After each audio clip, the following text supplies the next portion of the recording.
Police என்பது போலீஸ்னாவே திருடன் police தான் சொல்லுவோம். ஆமாம் தானே? திருடனை பிடிக்கிறது தான் போலீஸ். போலீஸ்னால் திருடன் தான் போலீஸ். அப்படி தானே?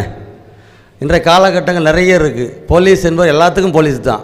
ஒரு சட்ட ஒழுங்கு பிரச்சனையா, அடித்தடி தகராறாக போலீஸ், ஆக்சிடென்ட் ஆகி போச்சா உடனே போலீஸ் தான் போகும். ஆமாவா இல்லையாப்பா? ஒரு விபத்து நடந்தால் யாருக்கு ஃபோன் பண்ணுவீங்க? போலீஸுக்கு ஃபோன் பண்ணுவீங்களா? எந்த நம்பருக்கு ஃபோன் பண்ணுவோம்? 108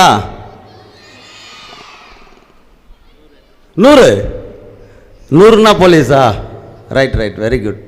இப்போது இந்த சின்ன கேப்னால அவங்களை நேராக பேச முடியாது. சென்னையில் ஒரு கூட்டம் வந்து ஸ்டூடெண்ட்ஸ் மட்டும்தான் வேறு மாதிரி பேசலாம். ஓகே, ஒரு லீடர்ஷிப் என்பது, லீடர்ஷிப் குவாலிட்டி என்பது நத்திங்னா ஒன்றுமே இல்லை. இவங்க நிற்கிறாங்கன்னு சொன்னால் அந்த லீடர்ஷிப் குவாலிட்டி தானாக வரும். சிலர் ஓட் போட்டு செலெக்ஷன் பண்ண வருமா இல்லையா? உங்களுடைய தன்மையாக வரும். ஆஃப்டர் தட் நம்ம லீடர்ஷிப் ஆன பிறகு அந்த லீடர்ஷிப் குவாலிட்டி எப்படி நம்ம மெயின்டைன் பண்ணணும்னு சொன்னால், ஒரு ஃபங்க்ஷன் இருக்குதுன்னு வச்சுக்கோங்க, நீ லீட் எவ்ரி திங். ஓகே, அப்போ லீட் பண்ணும்போது உங்கள் லீடர்ஷிப் கெப்பாசிட்டி என்னன்னா 10 பேர் இருந்தால் 10 பேர் அரவணைச்சு கொண்டு போகணும். ஒரு மலையேற்றத்துக்கு போகிறோன்னு ஒரு மூவிங் போகிறோம், 10 பேர் இருப்பாங்க, 5 உயரம் குள்ளெல்லாம் இருப்பாங்க. குள்ளமாக இருக்கும் லைனை இன்றைக்கி ஃப்ரண்ட்டில் குள்ளமாக இருக்கணும் போட்டு உயரமாக இருக்கணும் பின்னாடி போட்டால் என்ன ஆகும்? கூட்டம் மூவ் ஆகாதா? ஆகாது. உயரமாக இருக்கணும் முன்னாடி போட்டு குள்ளமாக இருக்கணும் பின்னாடி போட்டோம்னா, புரியுதா நான் கேட்குறது? அப்போது 10 பேரை கொண்டு போகணும், லீடர்ஷிப் கொண்டு போகணுன்னா அந்த 10 பேரையும் குள்ளமாக இருக்கவங்க உயரமாக மாற்றி நெருக்கி வச்சு கொண்டு போனோம்னா, இப்போ ஃபோட்டோ எடுத்தோம், உயரமாகலாம் முன்னாடி போட்டு பின்னாடிக்கு நான் குள்ளமாக நின்னா பின்னாடி என்ன ஃபோட்டோ தெரியாது. அப்படி தானே? அப்போ அதை லீடர்ஷிப் பண்ணி கைட் பண்ணணும். அந்த லீடர்ஷிப் குவாலிட்டி பற்றி எனக்கு வந்து என்சிசியில் இருக்கும்போது சொல்லிக் கொடுத்தாங்க 2002 what is leadership quality, leadership குவாலிட்டினா என்ன, எப்படி லீட் பண்ணி போகணும் அப்படிலாம் சொல்லிக் கொடுத்தாங்க. அப்போ என்சிசின்னு சொல்ல நேஷ்னல் கேடட் கார்ப்ஸ்னு சொல்லி என்சிசி தேசிய மாணவர் படை, ஆர்மி அண்டர் ஆர்மி ட்ரைனிங் சொல்லிக் கொடுத்தாங்க லீடர்ஷிப் பற்றி. உங்கள் லீடர்ஷிப் ஓப்பன் பண்ணி உங்களுக்கு கொடுத்துருக்கு, ஒரு பதவி கொடுத்துருக்காங்க அப்படின்னு சொன்னால் அதை நீங்கள் உறுதிமொழி எடுத்தோமா இல்லையா? அந்த உறுதிமொழி தகுந்த மாதிரி நடந்துக்கலாமா? அந்த கைடு வந்து நீங்கள் கொண்டு போகிறீங்க, வழி நடத்தி கொண்டு போகிறதுக்கு அவங்கள ஒரு வே ஆஃப் பாத்வே, உங்களை கைட் பண்ணுறதுக்கு ஆசிரியர் இருப்பாங்க, ஆசிரியருக்கு மேலே இருப்பார் உங்கள் ஸ்கூல் நிர்வாகம், கரஸ்பாண்ட் இருக்கிறாங்க. ஸ்கூலுக்குள்ளே வெளியே வந்தால் யார் இருக்கிறாங்க? வெளியே வந்து யார் இருக்காங்க? தப்புன்னா யார் பிடிப்பாங்க? நான் தானே பிடிப்பேன், நானே தான். நல்லா பார்த்துக்கோ. அப்போது சின்ன பசங்கள்லாம் 2 வீலர் ஓட்டுறீங்க, ஓட்டலாமா? சைக்கிள் ஓட்டலாம். இப்போ சட்டம் கடுமையாகப்பட்டிருக்கிறது. 2 வீலரை ஓட்டிட்டு நம்ம சின்ன பசங்களாம் 2 வீலர் நல்லா ஸ்பீடாக ஓடுறாங்க. அது ஹை ஸ்பீடு வெஹிக்கிள் தான். 18 இயர்ஸ் கம்ப்ளீட்டாக தான் லைசன்ஸ் கிடைக்கும். ஆமாவா இல்லையா? 18 இயர்ஸ் கம்ப்ளீட்டாக லைசன்ஸ் கிடைக்கும். பேட்ரி வண்டி ஓட்டலாமா? Battery 2 wheeler ஓட்டலாமா? சேஃப்டியாக ஓட்டலாம், ஹெல்மெட் போட்டு ஓட்டுங்க. பேட்ரி 2 வீலர்கள் எங்கெல்லாம் அந்த ஏரியா முழுசும் பேட்ரி தான் வச்சுருக்காங்க. அந்த வண்டி ஹை ஸ்பீட் என்ஜின் இருக்கக்கூடாது, சரியா? ஆனால் மற்றபடி நீங்கள் லைசன்ஸ் இல்லாத வண்டி ஓட்டினா, அதிவீரமான வண்டி ஓட்டினா போலீஸ் பிடிக்குமா? உங்களை ஒன்றும் பண்ண மாட்டோம். உட்காரு பாப்பான்னு உட்கார வச்சுட்டு உங்கள் அப்பாவை கூப்பிடு, அப்பாவை ஜெயிலில் போட்டுருமா? போடலாமா வேணாவா? சரி, அப்பா வராரு, வேகமாக வராரு, ஹெல்மெட் போட்டே வண்டி ஓட்டலாமா? ஓட்டக்கூடாதா? ஹெல்மெட் போட்டுட்டு தான் ஓட்டணும். அப்பாவுக்கு சொல்லுங்கள், சரியா? ரோடுக்கு தெரியாது. நான் இன்ஸ்பெக்டர் 2 வீலரில் போய் பயங்கரமாக வேகமாக போயிட்டு விழுந்து அடிபடாதா? நானே விழுந்துருக்கிறேன். நான் ஒரு நாள் 100ல் போனேன், சொல்லுவாங்கல்லாம் சொல்லிகிட்டே ஜாலியாக 100 கிலோமீட்டர் ஸ்பீடில் போயிட்டுருக்கிறேன். ஒரு 1/2 hour ஒரு சின்ன நாய் குறுக்கில் வந்துருச்சு, விழுந்துட்டேன். உடனே அப்படியே மயக்கம் வந்து ஒப்புன்னு விழுந்துட்டேன். கலந்து பார்த்தா வாங்கி சத்தம் வந்து. ஏன்னா அப்போ 108ல் நான் போயிட்டுருக்கிறேன். எதில் போகிறேன்? நான் 100ல் தான்ப்பா போனேன், ஆனால் என்னை 108 வந்து கூப்பிட்டு போகுது. அப்போது சப் இன்ஸ்பெக்டர் ஹிட் பை டாகில் நடிச்சு என்னாச்சு? ஆக்சிடென்ட் ஆச்சு எனக்கும், சரியா? அப்போ நம்ம ஸ்பீடாக போகலாமா? நல்லா இருக்கிறது காரணம் என்ன? ஹெல்மெட் போடுறதுனால ஒன்றும் ஆகலை. ஹெல்மெட் போடலாம் என்ன ஆகும்? ஹெட் இன்ஜுரி ஆகிடும். ஆகாதா? இப்போ நிறைய டெத்து நடக்குது, எல்லாம் ஆக்சிடென்ட் டெத் தான். இப்போ 2 ஆக்சிடென்ட் டெத்துக்கு போஸ்ட்மார்ட்டம் இருக்குது. போஸ்ட்மார்ட்டம் தெரியுமா? போஸ்ட்மார்ட்டம் பண்ணுறதுக்கு காசு ரெடியாக இருக்குது. இப்போது செல்ஃபாக போகிறான், சைட் ஸ்டாண்ட் எடுக்காத போயிருக்கான், விழுந்துட்டான். 42 இயர்ஸ். ஒரு அழகான மனைவி இருக்கிறாங்க, சரி ஓகே, 2 அழகான குழந்தைகள் இருக்கிறார்கள். அந்த அப்பா இல்லாத போயிடுச்சு இப்போது. ஆமாதானம்மா? அது காரணம் யாருப்பா? அவனே சைட் ஸ்டாண்ட் போடுறான், ஹெல்மெட் போடல. 42 இயர்ஸ், 42 வயசு ஆகுது, சரியா? ஹெல்மெட் போட்டு வண்டி ஓட்டணும். நீங்களாம் ஓட்டலாமா? நோ சார், ஓட்டக்கூடாது. சைக்கிள் ஓட்டலாம், சைக்கிள் ஓட்டுங்க, உடலுக்கு ஆரோக்கியம். நிறைய பேர் பார்க்குறேன், ஆரோக்கியம் என்பது எங்கே சார் வைக்கும்னு கேட்கக்கூடாது. டெய்லி கிரவுண்டுக்கு போங்க, ஓடி விளையாடு பாப்பா, ஓய்ந்திருக்கல் ஆகாது பாப்பான்னு பாரதியார் பாடினார். நம்ம பாடிட்டே இருக்கிறோம். படித்த யாராவது விளையாடுறோமா? எல்லாம் விளையாடுறோம். என்ன விளையாடுறோம்? மொபைல் ஃபோனில் விளையாடுறோம். என்னப்பா அது? ஃபயர் பாக்ஸ் என்ன சொல்லுது? Free fire. அப்புறம் எல்லா கேமும் விளையாடுற. இப்படி ஒரு பார்த்தேன், ஒரு ட்ரீட்மெண்ட்டில் இருக்கிற ஒரு குழந்தை பார்த்தேன். கண்ணை மூடி மயத்தில் இருக்குது, விரல் இப்படி பண்ணுது. ஒரு நாள் ஜாம் ஆகிடுது விரல் ரெண்டுமே. ஏன்? பிரெயினுக்கு போகக்கூடிய அந்த குறிப்பிட்ட இதில் வேலை. நாங்கள் பெருமையாக சொல்கிறாங்க நம்ம பேரண்ட்ஸ்லாம், மொபைல் ஃபோன் கொடுத்தா பாப்பா சாப்பிட்ருது. மொபைல் ஃபோன் கொடுக்கலன்னு ஒரு பொண்ணு 10th படிக்கிற பொண்ணு மொபைல் ஃபோன் வாங்கி கொடுத்து அப்பா மேலே குச்சி செத்துருச்சு. நான் பார்த்தா சின்ன குழந்தை, அழகான பெண் குழந்தை வந்து இறந்து போச்சு. ஏன்? மொபைல் ஃபோன் வாங்கி தரலையா? மொபைல் ஃபோன் என்பது தேவையா?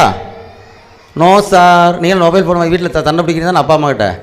அப்பா ஃபோன் தரலாம், ஃபோன் தூக்கி உடச்சிடலாமா? ஃபோன் யூஸ் பண்ணுறீங்க. நிறைய பேர் குழந்தைங்கலாம் கூகுள் போகிறீங்க. கூகுள் என்பது ஒரு குப்பை தொட்டி மாதிரி. It's like a dustbin. எல்லாமே இருக்கும். How to create a bomb, okay. How to commit murder, okay.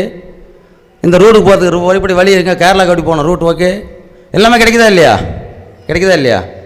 கிடைக்குது. ஆனால் பயனுள்ள வழியில் அதை பயன்படுத்தலாம். சைபர் கிரைம் நிறைய நடக்குது. உங்கள் ஃபோட்டோக்களை வைக்கிறீங்க, உங்களுடைய எல்லாம் ஃபேஸ்புக் இருக்குது. எத்தனை பேர் ஃபேஸ்புக்கில் இருக்கீங்க? ட்விட்டர் கை தூக்கு பார்க்கலாம். ஃபேஸ்புக் எத்தனை பேர் பாரு? சின்ன பிள்ளை ஃபேஸ்புக்கில் இருக்கியா? ரூல்ஸ் தெரியுமா? வர ஃபேஸ்புக்கில் இருக்கிறீங்களா? சும்மா கை தூக்கக்கூடாது. ஃபேஸ்புக் என்பதும் டவுன். அமெரிக்காவில் கலிஃபோர்னியாவில் இருக்குது அந்த ஃபேஸ்புக் லிமிடெட் நிறுவனம். அதுக்கு சொல்கிறோம், அங்கே வந்து 14 years is not age of, என்ன சொல்கிறது, 14 இயர்ஸ் வந்து அங்கே அந்த ஏஜ் கிடையாது. நமக்கு 18 இயர்ஸ் கம்மியாக இருக்குது. 18 இயர்ஸ் கம்மியாக இருந்து அவங்க ஃபோட்டோகிராஃபி இருக்குது, ஃபோட்டோகிராஃபி அப்லோட் பண்ணுறோம். இல்லை ப்ரோனோகிராஃபி நிறைய விஷயங்கள் இருக்குது. Crime offence against woman children இருக்குது. அப்போ அதெல்லாம் கேர்ஃபுல்லாக யூஸ் பண்ணணும். மொபைலை வச்சுட்டே இருக்காதீங்க. வச்சுட்டே இருக்கலாமா? விளையாடிட்டே இருக்கலாமா? லாஸ்ட் வீக் தாத்தா ஒரு கம்ப்ளைண்ட் வந்தது. தாத்தா வந்து கொடுத்தார் மொபைல் ஃபோன். அப்பா லெக்சரர், அப்பா கவர்மெண்ட் காலேஜில் லெக்சராக இருக்கார். ஒரு 2 லட்ச ரூபா சம்பளம் வாங்குறாரு. தாத்தா கொடுவார், சார் 80,000 rupees திருடு போயிடுச்சு சார். எங்கே போச்சு சார்? எங்கள் பேரன் விளையாட்டு இருந்தான் சார், திருடு போச்சு. உங்கள் பேரன் தான் திருடிட்டான் பணத்தை. நம்ப முடியுதா? ஒரு கேம் விளையாடுறாரு பையன். விசாரிச்சு அந்த நம்ம சாஃப்ட்வேரில் அந்த வாட்ஸ்அப் எடுத்து பார்க்கும்போது தெரியுது, ஒரு கேம், ஆன்லைன் கேம் விளையாடி பணத்தெல்லாம் தொலைச்சிட்டான். பணம் எங்கே போச்சு? திருடு போயிடுச்சு. தாத்தா பணம் யார் திருடினது? பேரன் தானே. பேரனா இல்லையா? அப்போ அந்த கேம் விளையாடும்போது கேம் ரூல்ஸ் அண்ட் ரெகுலேஷன் தெரியல அந்த குழந்தைங்க. தாத்தா ஒத்துக்க பண்ணுறாரு சார் சைபர் கிரைமில். சொல்கிறோம் கவுன்சிலிங் 10 நிமிஷம் உட்காந்து கவுன்சிலிங் அப்பா அது வந்து கேம் விளையாடிருக்காரு. இந்த கேம் டவுன்லோட் பண்ண தப்பு, குழந்தைக்கு தெரியல, விளையாடி முடிஞ்சு போய். சின்ன பையன், ஒரு 8th படிக்கிற பையன் கேம் விளையாடி 80,000 ரூபா திருடிட்டானா என்னத்தம்? காணாமல் போயிடுச்சு. அக்கௌண்ட்டில் பணம் இருக்குது, நல்ல பணம் மாதிரி தோல் மட்டும் இருக்குது, உள்ள பணம் இல்லை. அந்த மாதிரி அக்கௌண்ட் இருக்குது, பணம் இல்லை. அந்த பணத்தை தாத்தாவும் பார்க்கல, பேரனும் பார்க்கல. புரியுதா? அந்த மாதிரி ஃப்ரீ கேம் விளையாடுங்க. நிறைய நேரம் விளையாடாதீங்க. டைம் ஃபிக்ஸ் பண்ணிக்கோங்க. அதிக நேரம் மொபைல் பார்த்து நைட்டில் தூங்க பண்ணுறாங்க நிறைய பேர். ஃபோன் அலாரம் வச்சா கூட பக்கத்தில் வச்சு தூங்காதீங்க. வைப்ரேஷன் இருக்குது, மேக்னெட்டிக் வேவ் வந்து நிறைய இருக்குது. பிரின்சிபால் சார் சொன்ன மாதிரி சார் நிறைய இருக்குது. அந்த மாதிரி நீங்கள் மொபைல் ஃபோனை அதிகமாக யூஸ் பண்ணாதீங்க. வாகனத்தில் போகும்போது ரொம்ப கேர்ஃபுல்லாக போங்க. போகலாமா போக மாட்டோமா? வண்டி வேகமாக ஓட்டலாமா? வண்டியே ஓட்டக்கூடாது. அங்கங்கே வேகமாக ஓட்டுறது போட்டுனா பிடிச்சிருவோம். உங்கள் அப்பாவுக்கு ஃபைன் போடுவோம். ஒரு லாஸ்ட்டு 1 month பேக் 2 பேர் ஆம்னி வண்டி இறந்து போயிட்டாங்க. 10th படிக்கிற பையனும் ஒரு +1 படிக்கிற பையனும் on the spot dead omni வண்டியில். அவங்க அப்பா ஜெயில். வண்டி ஓட்டி 2 பசங்க இறந்து போயிட்டாங்க. அப்பா ஜெயில். ஏன்? சின்ன பசங்களாம் வண்டி ஓட்ட பெருமையாக சொல்கிறேன். எங்கள் பையன் புல்லட் ஓட்டுவான் சார், என் பையன் ஆம்னி ஓட்டுவான் சார். ஓட்டி போயிட்டார். ஸோ சின்ன பசங்க விளையாடக்கூட சட்டம் சொல்லுகிறது, லா சொல்லுது. என்ஃபோர்சிங் ஏஜென்சி நாங்கள் இருக்கிறோம். எதுக்கு இருக்கிறோம்? போலீஸ் எதுக்கு? அதுக்கு தான் இருக்கிறோம். தப்பு செஞ்சால் பிடிப்போம். நல்ல பிள்ளைங்க தானே எல்லாருமே. எந்த குழந்தையும் நல்ல குழந்தை தான், மண்ணில் பிறக்கையிலே அவர் நல்லவராவதும் தீயவராவதும் அன்னை வளர்ப்பினிலேன்னு சொன்னோம். அப்படி தான் பாடினாங்க. நம்ம காலைல 7 மணிக்கு எழுந்து அடித்து எழுப்பி ரெடி பண்ணி சாப்பிட்டா இல்லையா உள்ளே திணிச்சு ஒரு பேக் வண்டி வந்து வேன் வந்து ஓடியா ஸ்கூல் பஸ் வந்துருச்சு. 7 மணிக்கு பஸ், 8 மணிக்கு ஏறீங்களாம்மா? 8 மணிக்கு பஸ் ஏறுவியா? 9 o'clock ஸ்கூல் வந்து படிச்சுட்டு சாயந்தரம் 6 மணிக்கு கிரவுண்ட் வீட்டுக்கு போனால் டியூஷன் போயிட்டு வந்தோடனே சாப்பிட்டு தூங்க கூட வரதில்லை. 10 மணி ஹோம்ஒர்க் எழுதுறேம்மா. ஏம்மா சாப்பிடுப்பா, ஹோம்ஒர்க் எழுதுறேன். 10 மணிக்கு படுத்துடுறேன். திரும்பி காலை 4 மணிக்கு எழுந்து 5 மணிக்கு எழுந்து. அப்படி தானே லைஃப்? அப்படி தானேப்பா இருக்குது. உங்களை அப்பா அம்மாவை வளர்க்குறதே இல்லை. சொசைட்டி வளர்க்குது. பஸ்ஸு, ஸ்கூல், டீச்சர்ஸ், அடுத்து அந்த மாதிரி இருக்க சூழல். ஸோ குழந்தைகள் நீங்கள் நல்ல விஷயத்தை தெரிஞ்சுக்கோங்க, டிசிப்ளினாக இருங்க. ஒரு சின்ன விஷயந்தான், எல்லோரும் கனவு காணுங்கள். எப்படி கனவு காணுன்னு சொன்னால் சின்ன விஷயம் தான் சொல்கிறேன், ஷார்ட்டாக. கனவு காணுங்கள் அப்படின்னா கனவு தூங்கி நல்ல அது அல்வா சாப்பிட்றோம்னா கனவு வரும், கேட்கலாம் ஒரு கனவில். அப்படி கிடையாது. ஒரு கனவுல ஒரு ஆஃபீஸராக, இப்போ நான் இன்ஸ்பெக்டராக இருக்கிறேன்னா ஒரு ப்ரோவர்ப் இருக்குது, எதுவாக நினைக்கிறாயோ அதுவாகவே மாறிவிடுவாய், எதுவாக நினைக்கிறாயோ அதுவாகவே மாறிவிடுவாய்னு ஒரு ப்ரோவர்ப் இருக்குது. நான் போலீஸ் ஆஃபீஸராக நினச்சேன், அதுக்கு மாதிரி ப்ரிப்பேர் பண்ணேன், அதே மாதிரி ஆகிட்டேன் போலீஸ் ஆஃபீஸர். ஓகேவா? நீங்களும் ஒரு ட்ரீம் வச்சுக்கோங்க. பாப்பா சொல்லு, தீபா ஐஏஎஸ். ஏம்மா ஐஏஎஸ்னு என்னம்மா? Indian administrative service. ஓகே, என்னம்மா படிக்கணும் சார்? டிகிரி படிக்கணும் சார். அது கனவு தானே. ஐஏஎஸ் கனவு கண்டே இருக்கக்கூடாது. என்ன படிக்கணும்? ஓகே, நம்ம டிகிரி படிக்கணும், சிவில் சர்வீஸ் எக்ஸாம் எழுதணும். எக்ஸாம் 4 பேப்பர் இருக்குது, 4 பேப்பர் 6 பேப்பர் இருக்குது. அதுக்கப்புறம் இன்டர்வியூ இருக்குது, நிறைய விஷயங்கள் இருக்குதுன்னு தெரிஞ்சுக்கணும். அந்த ட்ரீம் என்பதை கூட தெரிஞ்சு ட்ரீம் பண்ணலாமா? கனவு காண்டுகிட்டே இருக்க வேண்டியது தான். ஆனால் அப்துல் கலாம் சொன்ன மாதிரி உங்களை தூங்கும்போது கனவுறது கனவு அல்ல, தூங்க விடாமல் செய்வதே கனவு அப்படின்னு சொல்லி அந்த வார்த்தை வச்சுக்கோங்க. ஒரு ட்ரீமுக்கு 4 ஃபார்முலா இருக்குது, எல்லோரும் சொல்லலாமா? இந்த ட்ரீமுக்கு டெடிகேஷன் இருக்கணும். என்ன இருக்கணும்? Dedication, responsibility, education, attitude, motivation. இந்த 5 இருந்தால் சக்ஸஸ் பண்ணிடலாம். நீ காண்ற கனவு பழிச்சிடும். சரியா? டெடிகேஷன், நீ தான் டெடிகேஷன் அர்ப்பணிப்போடு இருக்கணும், டெடிகேட் பண்ணணும். ரெஸ்பான்சிபிலிட்டி, என்ன படித்தாலும் உளுந்தாலும் எழுந்தாலும் பேச நீ தான் பாஸ் பண்ணணும், ரெஸ்பான்சிபிலிட்டி. எஜுகேஷன், நீ பண்ணுற கனவு மேலே உள்ள எஜுகேஷன், கனவு பற்றி எஜுகேஷன். ஐஏஎஸ்னால் என்ன படிக்கணும்? டாக்டர் என்ன படிக்கணும்? எம்பிபிஎஸ்க்கு என்ன படிக்கணும்? சின்ன குழந்தைங்க தான் சொல்லிங்க, யாரும் சொல்ல மாட்டேங்க. யார் சயின்ஸ் குரூப் டாக்டர் ஒன்று எத்தனை ஆசை போகிற கைத்துக்கு பாரு, இது மட்டும் ஆசை வச்சு பேசுங்க. டாக்டர் ஆகணும் என்ன படிக்கணும்? நீட்டுக்கு தான் எழுதணுமா? அது சொல்லணும். அப்போ அந்த பற்றி டாக்டர் ஆகணும் என்ன படிக்கணும்? தெரியணுமா இல்லையா? டாக்டர் ஆயிடலாமா? எத்தனை பேர் டீச்சர் ஆக போகிறீங்க? டீச்சர் இவ்வளோ கஷ்டமா? ஆசிரியர் பிறந்தைகள் ரொம்ப வருத்தமான விஷயம். பாருங்கள், இந்த சின்ன குழந்தைங்க டீச்சர் ஆகுன்னு சொல்கிறாங்க, அந்த பிள்ளைகளே டீச்சர் பிடிக்கும். மொத்தம் டீச்சரை பிடிக்கல அப்படின்னு அர்த்தமா? டவுன். ஆசிரியர்கள் நம்ம சொல்லிக் கொடுக்குறோம். நானும் வாத்தியார் தான், நான் போலீஸ் ட்ரைனிங் புதுசாக வராங்களோ அவங்க வாத்தியார் ட்ரைனிங் ஸ்கூலுக்கு எடுப்பேன். சரியா? ஆசிரியர் ஹேண்ட்ஸ் டவுன். அதனால் நம்ம படிக்கிற விஷயத்தை கனவுகளை ரெஸ்பான்சிபிலிட்டியோடு இருங்க, டெடிகேஷனோடு இருங்க. ஆட்டிடியூட், எல்லாம் படித்து என்ன ஆக போகிறேன்னு கேட்டால் கூட அந்த ஆட்டிடியூட் விட்டு கொடுக்கூடாதுல்ல. Attitude, motivation. நான் பேசிட்டே இருக்கிறேன், சும்மா நான் பாட்டுக்கு மைக் அடித்தேன், திக்கி இங்கிலீஷ் படித்தார், தமிழ் எப்படி பேசுகிறேன்னு நினைக்கக்கூடாது. சரியா?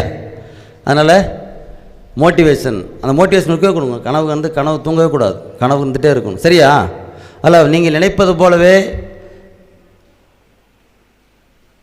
நிறைய உத்தரவுலாம் திருக்குறள் நிறைய இருக்குது, வேணாம். அதனால் இந்த ட்ரீம் யாரோ சொல்ல தெரியுமா? சொல்லுங்க பார்க்கலாம். யாரோ ஒருத்தர் நான் சொன்ன ட்ரீமை சொல்லுங்கள். யாரோ சொல்லுங்கள். 5 பாயிண்ட் தானேப்பா, நீ சொல்லுவியா? Please tell.